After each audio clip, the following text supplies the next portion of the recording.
아멘. 오늘 말씀 가지고 믿음의 진보와 기쁨을 이란 제목으로 말씀의 은혜 나누기 원합니다. 우리 토요일 새벽에 빌립보서 말씀으로 계속해서 은혜를 나누고 있습니다. 지난주에 우리 사도 바울이 가지고 있었던 믿음의 확실한 믿음에 대하여 우리는 나눴죠. 즉 사도 바울은 하나님의 섭리, 하나님의 은혜, 그 뜻에 대한 확실한 믿음을 가졌다는 것을 말씀을 드렸습니다. 사랑하는 여러분, 우리에게 이 믿음의 확신이 너무나 중요합니다. 어떤 문제든지 어떤 어려움이든지요, 우리를 향하신 하나님의 확실한 사랑, 그 확실한 믿음이 있을 때에 그 문제를 이겨낼 수 있습니다. 제가 말씀드렸잖아요. 문제가 아니에요. 그 문제를 바라보는 우리의 믿음이 있냐 없냐, 그게 문제인 거죠. 문제가 있다고 다 넘어지는 게 아니에요. 문제 때문에 쓰러지는 게 아닙니다. 믿음이 없어서, 확신이 없어서 쓰러지는 거예요. 그래서 사도 바울은 제일 확실한 이걸 고백하잖아요. 우리 지난주에 나눴지만 로마서 말씀 읽어볼까요? 같이 읽겠습니다. 시작.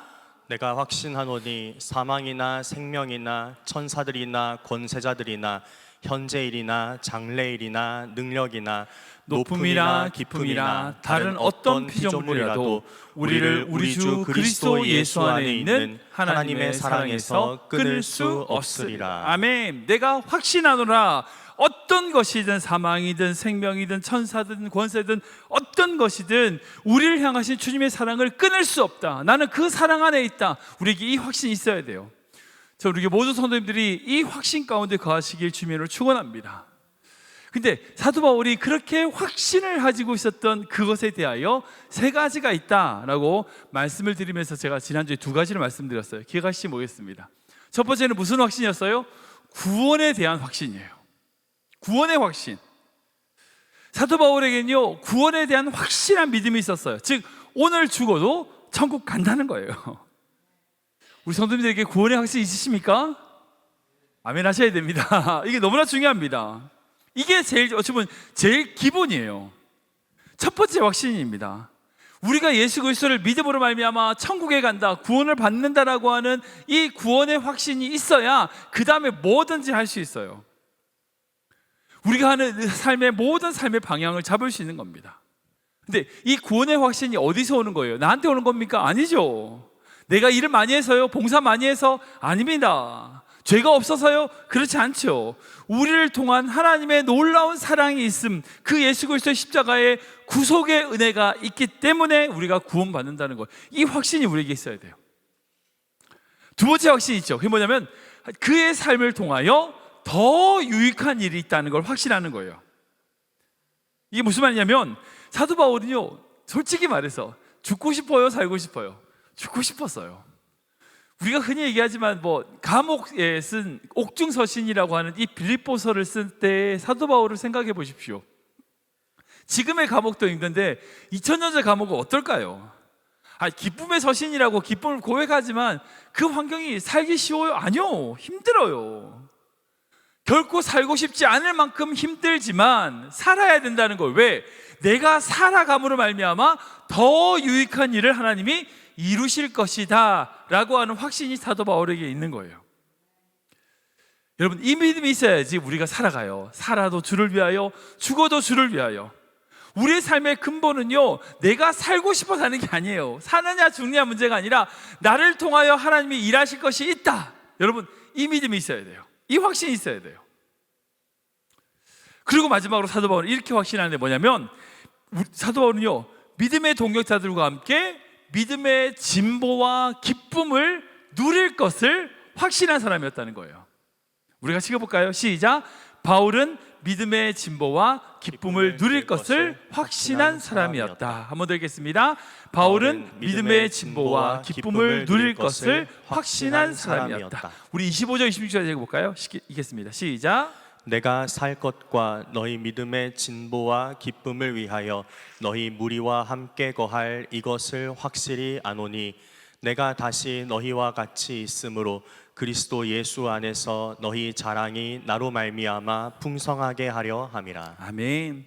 사도 바울은 뭐라고 얘기하냐면 내가 살 것과, 내가 사는데 그 사는 것으로 인하여 너희들, 즉 자신과 함께 신앙생활을 하고 있는 그 빌립보 교회 성도들의 믿음의 진보가 있고, 그리고 기쁨을 이룰 것을 내가 확신한다는 거예요. 사도 바울이 죽어서 천국을 가요. 예, 확신이 믿어요. 그리고 또한 하나님께서 나를 통해서 일하실 것에 대한 확신한 믿음이 있는데, 그게 뭐냐면, 즉 내가 그렇게 살아감으로 말미암아 다른 사람들의 믿음에 진보가 있고 기쁨이 있을 것이다 라고 하는 확신 때문에 산다는 거예요.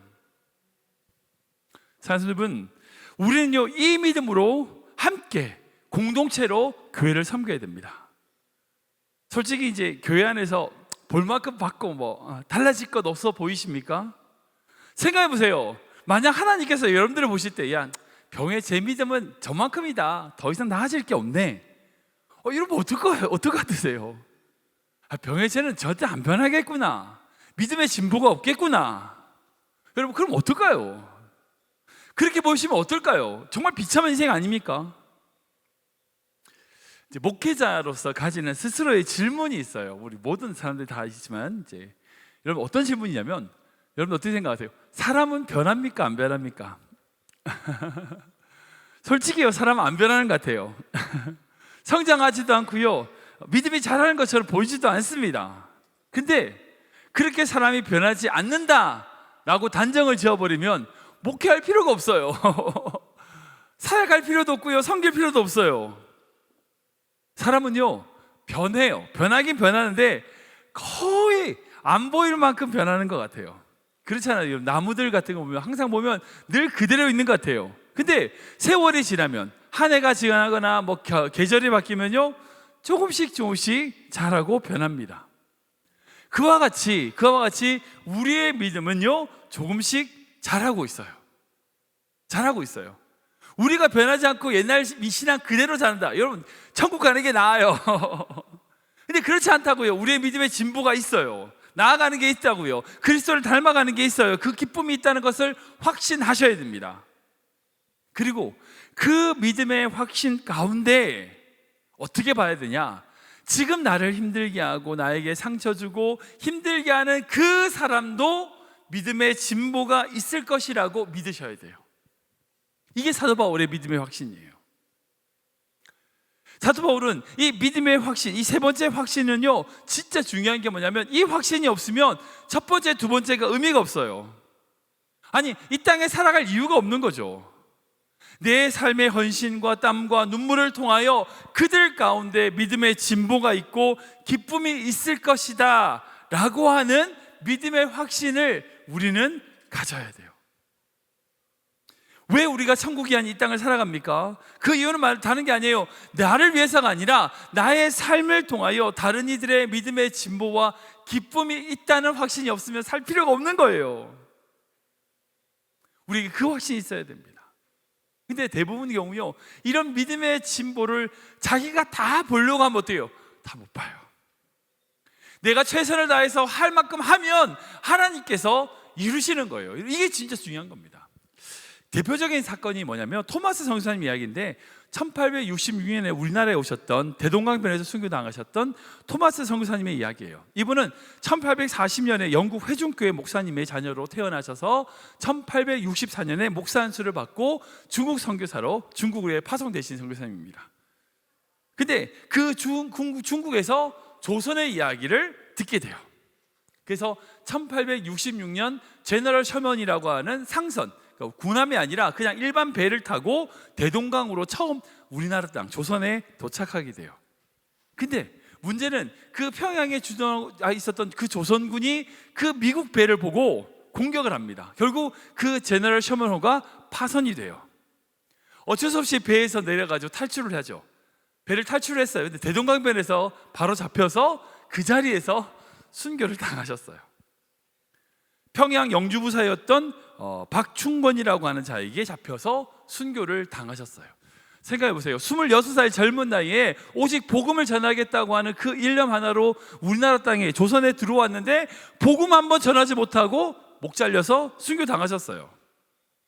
근데 놀라운 일이 그 뒤에 일어납니다. 그 토마스 선생님이 그 배에 내려서 가져올 때 뭘 가져왔냐면 한글 성경 3권을 가져왔어요. 그 한글 성경을 그 토마스 선생님을 순교시켰던 박충권이라는 자가 자기 집으로 가져가요. 그리고 그 종이가 너무 좋으니까 그 종이를 어떻게 했냐면 자기 집에 벽지로 쫙 붙이게 돼요. 종이가 좋으니까. 당시에 벽지가 없으니까 벽지를 쫙 붙이게 돼요. 그러니까 쉽게 말하면 성경책으로 만든 집인 거예요. 그리고 이후에 마페 선교사님께서 평양에 도착하셔서 복음을 전할 때에 그 박충건이라는 자가 회심하여 예수님을 믿게 됩니다. 그리고 그 박충건이가 거했던 그 성경책으로 발랐던 그 집이 평양의 최초 교회였던 널다리 교회가 돼요. 여러분, 그 교회가 어떤 교회인지 아세요? 나중에 1907년에 평양 대부흥을 일으켰던 장대현 교회가 바로 그 널다리 교회예요. 그 널다리 교회가 성장해서 약 1300명이라는 성도들과 모이게 되고 교회가 옮겨서 장대현 교회가 됐는데, 그 장대현 교회에서 평양 대부흥 운동이 일어났어요. 그러니까 1907년 그 평양에 대놀라운 부흥 운동이 일어났던 그 부흥 운동의 시작을 찾아보면 토마스 선교사님께서 뿌렸던 그 세 권의 성경책, 그 순교의 피가 거기에 있어요. 많은 성도들이요, 내가 열심히 봉사하고 내가 열심히 섬긴 거를 내 때에, 내 당대에 다 결과를 보기를 원해요. 그렇지 않아요. 하나님은 그런 분 아니에요. 내가 보지 못한다 할지라도요, 하나님은 그 토마스 선교사님의 귀한 피를 아름답게 사용하십니다. 마찬가지예요. 내가 주님을 위하여 헌신하고 섬기고 나아가면 반드시 그 헌신과 헌신이 분명히 믿음의 진보와 기쁨을 누리게 되는, 다른 모든 사람들에게 선한 영향을 끼치게 된다라고 하는 확신이 우리에게 있어야 되는 거예요. 그 믿음이 있을 때 우리는 살아도 좋고요, 죽어도 좋아요. 왜? 우리 삶을 통하여 하나님의 뜻을 이루시니까. 우리에게 이 믿음이 있어야 됩니다. 이 확신이 있어야 돼요. 구원의 확신이 있어야 돼요. 그 확신을 가지고 우리의 삶이 다른 사람에게 영향력을 준다고 하는, 그런 유익을 준다고 하는 것에 대한 믿음이 있어야 되고, 그 유익이 결국 다른 모든 사람에게 믿음의 진보와 기쁨을 이룰 것이라고 하는 그 믿음의 확신을 가지고 살아가는 것. 여러분, 이것이 바로 우리가 믿음을 가지고 살아가야 될 이유가 된 줄 믿으시기 바랍니다. 전 하나님은요, 갚으시는 분이에요. 생각해 보세요. 하나님께서 성경에 뭐라고 빚지지 말라고 하시잖아요. 꾸지 말라고 하세요. 빚지지 말라고 하세요. 근데 그 하나님께서 우리에게 빚지시겠냐고요. 그렇죠? 하나님 우리에게 빚 안 지세요. 하나님은요, 우리가 헌신하고 수고한 그 모든 것을 갚으십니다. 내가 못 받으면 내 후손에서 받게 되고요, 내 자녀들이 받게 돼요. 내가 주님을 위해 살아가는 삶을 하나님은 결코 잊어버리지 않으십니다. 감찰하시는 분이에요. 이 믿음 가지고 우리의 삶에 대하여 하나님을 위하여 최선을 다해 살아가는 귀한 믿음의 성도 되시길 주님의 이름으로 축원합니다. 말씀 전개하겠습니다. 사랑하는 여러분, 그런 얘기 있잖아요. 믿져도 본전이라는 얘기 있죠. 장사하다가 아무리 해도 본전이다는 게 있어요. 우리 신앙생활은 정말 진짜 감사한 게 믿져도 천국이에요. 무슨 말이에요? 내가 이 땅에서 손해보고요, 억압받고 억울한 일 당하고 그렇게 해서 죽어. 세상적으로 보면 끝난 거 같죠? 끝난 게 아니에요.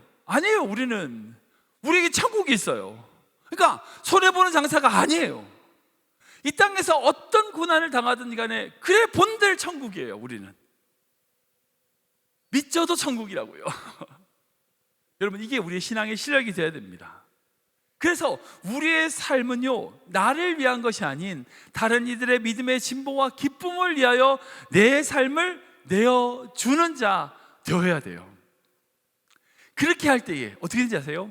다른 모든 사람들에게 자랑거리가 되는 거예요. 우리 26절에서 다시 해볼까요? 26절 말씀 시작. 내가 다시 너희와 같이 있으므로 그리스도 예수 안에서 너희 자랑이 나로 말미암아 풍성하게 하려 함이라. 아멘. 사도 바울이 내가 너와 함께 있으니까 너희 안에 있는 예수 그리스도의 자랑이 나 때문에 어떻게 된다고요? 풍성하게 된다.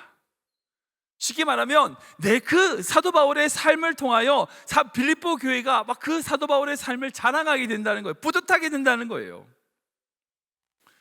사도 바울은 그 믿음으로 살았습니다.